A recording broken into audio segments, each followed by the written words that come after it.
when I started to grow up and I started to learn more about the culture and the culture that I love, man. Right. And I saw the perversion of the culture, and I saw the taking and the usurping and the using of the culture in a way that ultimately works against us. All of my, I just want all of my chips. Welcome back, ladies and gentlemen, to Artistry Ascending right here at Traklife. You know who it is. It's your man's the meticulously multi-talented Mark W. coming at you one more time yet again. How are almost right out of breath you?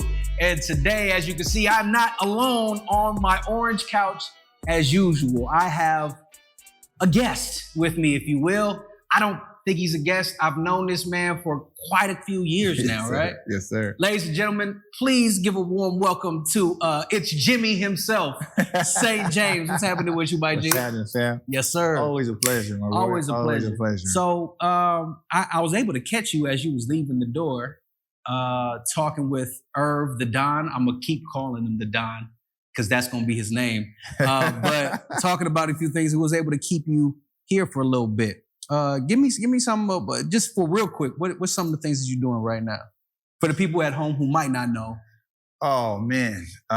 Just got back from a shoot in the Caymans. Been working with the Marriott, which was dope. I saw that. The flex on the gram was insane. It was hard. So that's me and wife, we just putting in that time. Been cooking with my boy Ruben Rojas on another project, which has been phenomenal. He's one of LA's finest street artists, so just shout out to Ruben. And then other than that, it's just been cooking my own. So, the Book of James is the Book of James. The Book of James is coming. So, do we have an exclusive right now? Nah, bro. Because I didn't know it was going to be called Book of James. Yeah, man. Yeah, that's what the next project's going to be called. That's what we're going to do. So, if you don't know, ladies and gentlemen, this is rap extraordinaire. There are few people that I will tip my hat to and be like, "Nope, you got it." Is one of them, and I won't get into that story. We'll say that story for another day. But, ladies and gentlemen, rapper extraordinaire can sing his ass off. You started off in rock, didn't you? Or alternative? Yeah, it was like alternative, you know what I mean? But we just, we was just a bunch of scrappy kids. We didn't know nothing from nothing. It was just like, oh, you want to make music? Okay. Anything that you could think of was like available. So it was like, all right. And then over the years, that just really got dialed in. And so it was like, it was the most powerful expression of teenage angst, you know what I mean? At the time? Yeah. No, for sure. Yeah, we just did, we didn't bound ourselves by any like genre or whatever. We just did whatever the fuck we wanted to do. It was one of the greatest endeavors I've ever been a part of. You know and this was with the full band? Full band, yeah. My guys. And you still rock with them? I still talk to every one of them. I mean, for the most part, I still keep up with all of them. But that's just what it was. It was so much more than just music. It was family, man. We raised each other. Sure. Speaking of family and the space you were in, talking about teenage angst and all that, for me, myself, I didn't gravitate towards alternative or rock. I gravitated towards hip hop. You now find yourself in a place of hip hop. For sure. What made you make that switch? So, I was raised on hip hop. Like, that's just a fact. Like, my family's from Detroit, proper R&B, proper Motown. That's every Sunday morning. Proper. Like, right? Explain for the people at home that might not know what proper is. Like, this is pre-Jodeci. This is like Berry Gordy R&B. Okay. Like, Diana Ross, the Supremes. Like, James Brown. The classics and the greats. Where if that's your introduction to music, that's a very rich introduction, right? Absolutely. And then, but also like through any development of anything, you're going to rebel against what is normal to you and find the alternative to that, right? Okay. So that's punk rock, that's hip hop, that's like those things. And we was into skateboarding at the time. We was just all outdoor kids, drinking from the hose. You know what I'm saying? Like, that's how we got superpowers. I was actually just talking with my homeboy the other day. Like, you remember how that metal tastes? You had to let it run for a little bit. For sure. Yeah. But that's what it was back then. It was like, hey, figure it out. And we didn't have a whole lot of access to resources. So it was like, okay, just try it out. But part of the individuation that you could find in that space was, I don't want to be like everybody is. And if everybody in the culture that you live around is all on Pac and all on, cool, I listen to them too. But then I wanted to know what else is there. So we got into Sublime and Chili Peppers. And, you know what I mean? We got into like the funk and the cats who were putting funk into a deeper next level expression, Gotcha. right? So it's like, Yeah. okay, cool. Okay. So that was your introduction into hip hop, or at least your way into Music. Hip hop was was always around you. Was always around me for sure. Like the first record I ever bought in my life was Old Dirty. Wow. You know what I'm saying? That actually trumps my story. My first, well, okay, no, all right, the first record that was given to me, Bop. I don't even want to say it now. MC Hammer. Oh, that's okay. Was it Hammer Don't Hurt 'Em? I think that's what it was called. That was hard too. Right? But the first album I bought myself was Mac 10, based on a true story. Oh yeah. Yeah. So the first album I was given was The Roots, Do You Want More? Oh, that's hard. Still to this day, The Roots, that's Echelon. Ooh, let me get into this real quick. Speaking of Echelon, I gotta do it because it's typical. Top 5. Mm-hmm. Your Easy, top 5, easy. not like above all. I mean, Easy. yours. So this is just really challenging for me because so many of our artists have influenced me. But the top artists that have influenced me is number 1, King Supreme is Hove. Hove is it. Wow. Hove is number 1, no question. We're not arguing. You know what I'm saying? Right. Like, all right. Obviously like M and Wayne, 3 Stacks. Like I love those cats. So right? yeah, but out of that, Hove, M, Wayne, 3 Stacks, and then Black Thought. Okay. So I'm not gonna not put in one of my favorite MCs of all time. It's your 6th man on the bench. This is my 6th man. It's kind of my 6th man, but I mean, obviously, like I'm not gonna leave out Kendrick. I'm not gonna leave out Cole, right? I love them. Okay. But yeah. But did they see? That's where I have issue with that because not putting them in, but wanting to put them in. Right. They had influence on me later on in life. Yeah, for sure. They weren't necessarily my influence as to who people see today. Right. So, okay, let's put it to you like this. So Talib and Mos Def obviously had a huge impact on me, but that was probably the transition. But when it comes to Hove, Wayne, Stacks, Black Thought, and M, those are the 5 MCs that I idolized to the level I did not think that hip hop I was allowed to rap because they were so good. You weren't allowed to rap. I was not allowed to pick up a mic because I couldn't.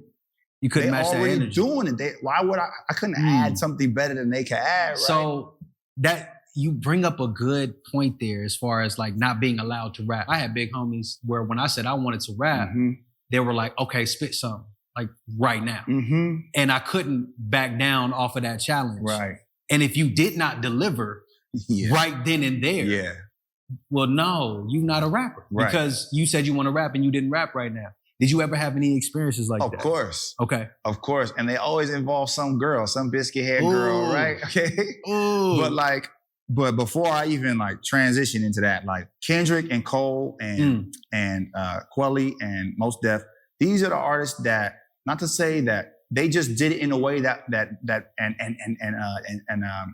Childish Gambino, they did it in a way that invited a different level of creativity. But I was like, I found myself in them, right? So then I felt invited. Gotcha. Okay. And so I like that. I like that little spin on that. But then, man, I remember being in a room at Sunbird House. This is ages ago, man. And then she was like, yeah, some of my homeboys are gonna come over. And I was like, all right, cool. And then there's a room full of niggas out here, and it was like aggressive. And he was like, oh, we about to do some bars. We smoking, you smoking? I was like, no, I don't smoke. And they're like, oh, and I was already getting this sus level. But then they started throwing beats out, and we started getting freestyles on, and I had to chew these niggas up. And I might have it might have been a survival mechanism at that point in time because it was all off the top of the dome. And I remember to myself being like, did you just do that? Yeah, you surprised yourself in that moment. Myself. That's hard. And it was like, whoa. But still, it was just, I just love the music and the creativity of it. And especially, I'm that kid, like you put the spotlight on, I'm gonna go. By the way, if y'all never seen him perform live, he's definitely the dude that's gonna get you amped at a party. If you're sitting in the back, you're probably drunk and you can't stand up. That's why you're not in the front. Go ahead. but I just love it. And so in that pinch of the moment, it was almost like, you know how like in the comic books, it's these mutants get pushed into certain situations and then their powers come out? Yeah. It was like that. So you was an X-Men. I was absolutely. Yeah, No that question. emotional state. No question. Now, had you rapped before that though? I mean, just like to myself, you know what I mean? Like Got you. in my head, you know, the same way you kind of pick an outfit out that you know what you're gonna wear without actually having to see the clothes. Right. It You know was what you like, got in your closet. You know what I mean? And so you was putting things together like, you wasn't really thinking about it, but it was just coming to your head. Like, and I just remember forming an opinion. I could form an opinion. That's what kind of helped me understand. I would listen to somebody's joint and I'd be like, he said this. I probably would have said that. Yeah, you know what I mean? I got like you. It made more sense. But then when I started to grow up and I started to learn more about the culture and the culture that I love, man. Right. And I saw the perversion of the culture and I saw the taking and the usurping and the using of the culture in a way that ultimately works against us. So it does. Now, when we talk about the perversion of the culture of hip hop, I was actually just watching a clip of an interview with KRS-One talking about after 50 years of hip hop, that now they have invited hip hop to the Grammys. His point, there were a couple things I didn't agree with in that point, but the main one that I walked away from was they invited hip hop into the building and hip hop wasn't there. And we're talking about the four elements: graphing, DJ, rapping, and of course, B-boy. We didn't see those four elements in the building at all. We saw rappers. Right.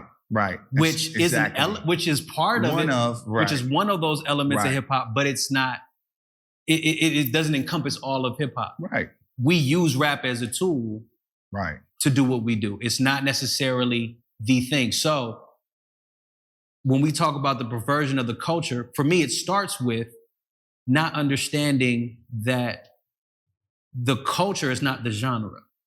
Rap is this is my definition. Rap is the genre. Right. The culture of hip hop is what's getting perverted. Is that something we can agree on? Yeah. So the culture of hip hop is what's being perverted, but rap is one way we express the culture. Correct. You know, so you mean to tell me what Serena did on the tennis court, that's not hip hop? That is, but again, that's culture though. Exactly. But is that perversion? So no, I feel I feel like that's authentic expression. Right. I feel like that's her being her in the space. She is the rose that grew from concrete. Yeah. And she's expressing that on the court. And you see, she even got pushback for it. You gonna wear that? She sure did. Right. It's so, and with the beads and with the braids, and it's like you and your sister. Please explain to me how that's not hip hop. So now we have a deeper understanding of what hip hop is. A ballerina, a street artist. You see what I'm saying? Like absolutely. The culture goes deep. Baldwin, Malcolm. Oh my goodness. Okay, the culture goes deep. When you're talking about speaking truth to power. Right? The culture goes deep. But the one part that they get to monetize and they get to make sure that they benefit. And when I say they, and I typically mean the figureheads, the gatekeepers, the label owners, you name it, okay? The ones with the infrastructure in place. The one who's saying, this is what's gonna get played. Right. Okay, cool. By all means, they gave us everything that we know about hip hop. And then it started to change, right? And it started to be like, oh, no, we're gonna tell you what hip hop is. Right. Oh, you got me all the way fucked up, right? That's where we draw a line. When I was starting to get like little white girls trying to come up to me talking about like, right, but you don't even sound black. Right, like, okay, oh, you're a musician? Oh, let me guess, you rap? Oh, okay, got it. Because that's all we can do, right? Right, you forgot about— Oh, my goodness. You see what I'm saying? Oh, my goodness. That's you forgot about La Twins. You forgot about, Louis Armstrong. You forgot about everything that the culture is. Right. It's so much more than this, right? And it's not your job to know that. It's my job to know that. It's my culture, right? That's where I'm coming from. Right. So then, therefore, let me take more responsibility for my culture. But let me ask this then. It definitely taking responsibility for what's happening within the culture. Using the vehicle of rap, we know how much influence rap has in the culture. That's the literal voice. And and I'm gonna back up a little bit as far as the perversion of the culture. Let's talk about the shift when the importance was no longer on the DJ. Oh, facts. You know what I mean? Right. And what was that but another commandeering of a certain power set, right? Mm-hmm. Because the DJ is God Almighty in every dance club. And always will be, you know what I'm saying? in my book. Right. Yeah. So, and we just the culture got to a point where we understood that. Look, even from Fresh Prince and Jazzy Jeff, like, and shout out to Fresh Prince for even making sure that he never, not ever shifted his energy to like, I'm gonna not be here without jazz. Like, nope. Jazz was always the forefront, and I'm helping him out. Because when it came to how we got down, and that was in a party, the DJ ran the show. Right. And I just helped you out. That's a nod to the power that who runs the tables runs the world, right? Exactly. Right. So as a moment we start to like, oh, you don't need him. Right? The division of the community. The division of the community, the division of power. And then we're going to say, oh, well, we'll tell you what's going to be hot. Well, now you just took the power from the hands of the people. Yeah. Right? Yeah. And we put it into, well, the label controls the radio stations and then we're going to tell them what to play. You don't need a DJ. Right. Okay, cool. Okay, I get it. And then now the radio tells you what the DJ gonna play. Right. It used to be the other way around. It's all the way back. Right. So all that to say, listen, I get it. Things evolve, so be it. But don't let them forget where you came from. And the forgetting of where we come, taking it back to your piece about the white girl coming up saying like, you don't even sound black. Right. What is that?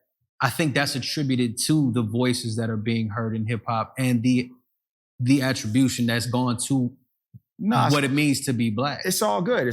Like, listen, I won't limit what hip hop can be. Hip hop can be anything. But what it is at the moment is like, I'm not to doubt anybody. It's not to down on Yachty. It's not to down on cats that are newcomers and they do it their way. Right. Okay.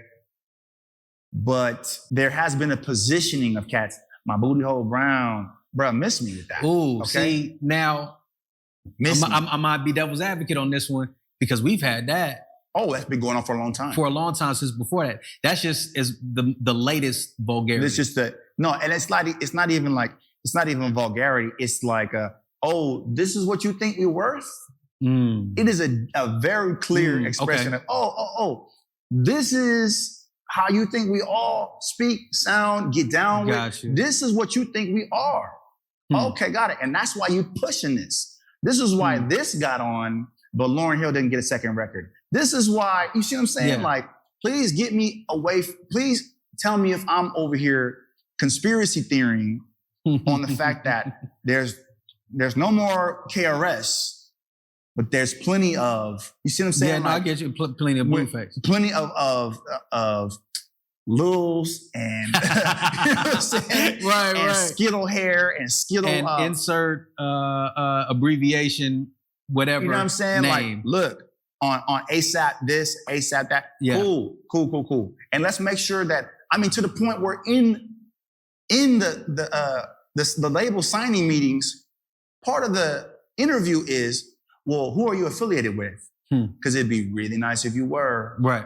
Well, if you can get some tattoos on your face sometime this week, that would be really helpful towards our brand image. For sure. And that's you see what I'm saying? They give you exactly what they want to push out. So at what point did we lose?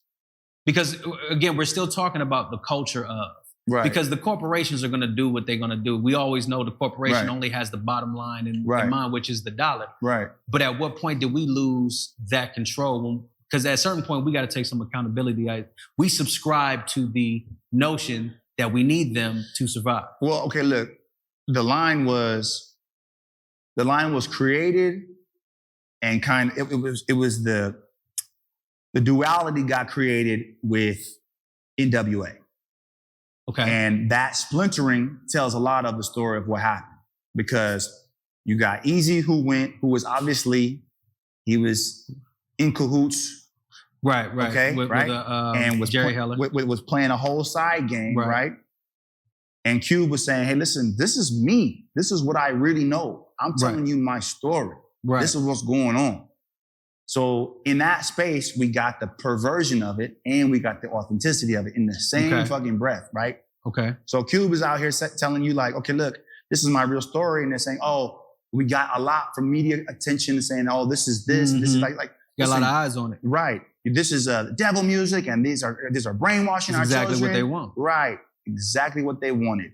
Right. So it's not to take away from what the culture is. The culture is that. That's just not all it is. Right. And if that's all we focus on. And that's all they're selling. So currently, if I'm getting this right, we're only seen through one lens, which is, and I said this last time when we recorded, we are now listening to the kids who got sold the drugs we was listening to. You know what I mean? Like we were listening to the drug dealers. Right. And the ones that were saying like, yo, this ain't what I had to survive. Right. I know I'm selling you poison. Right. But I got to feed my family. Right. And at a certain point, the line got drawn in the sand where it's like, Biggie said, I'm doing this to feed my family. Mm-hmm. And then let me think who's on the other side of that, where somebody said, I'm doing this to feed my family and I'll look fly while I'm doing it. Oh, yeah. No. It became the easy E. I'm going to sell you. There you go. I'm going to sell you. Right. I'm going to sell you out. Right. In order for me to come up. Exactly. Right. And that's the division in the sand. But then those kids grew up listening to that one. Oh, for sure. So it's the program is already starting to work itself out. Okay. So in that case, it was just art imitating life until life then imitated art. Right? Exactly. And that relationship it'll go on forever. Right? But then at some point in time, it is a cycle. It'll come back around. And the ingredient in that is self-awareness. That's the magic ingredient in all things, self-awareness. When you can understand, okay, this is my culture. I'd like to do something better. I'd like to do something different. This is not to knock anybody else to say like, we're not going to talk about gangs or gun violence. Right. Yeah, you know what I'm saying? Like, no. But what we are going to do is tell a more complete story. And you know what we're going to do? Tell you what, you wasn't going to sign me anyway. Right. So instead of shucking and jiving and act more gangster, get more tattoos on my face, so then maybe, hopefully, fingers crossed, pinky promise you'll notice me. Yeah. I'm just going to tell you exactly how the fuck I feel. Right. I'm going to say it exactly how the fuck I want to. And if I articulate my letters more prominently, and if I sound too hyper educated, that won't stop me from selling records, because that's why my people came here in the first place. Right. Because they wanted to hear something like that.